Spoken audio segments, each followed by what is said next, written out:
All right, I'm gonna make some spicy beef teriyaki noodles. So the noodles are sauteing a little bit.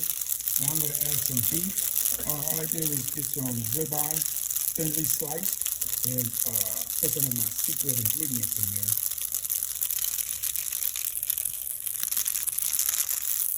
So we got everything sauteing up.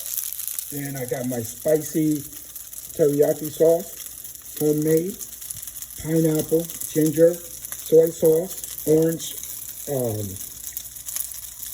honey. There you go.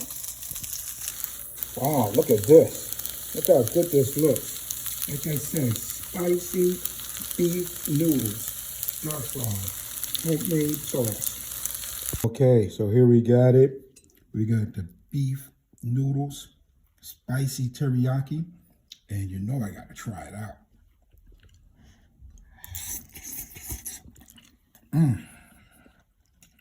Oh my goodness, this thing is so good.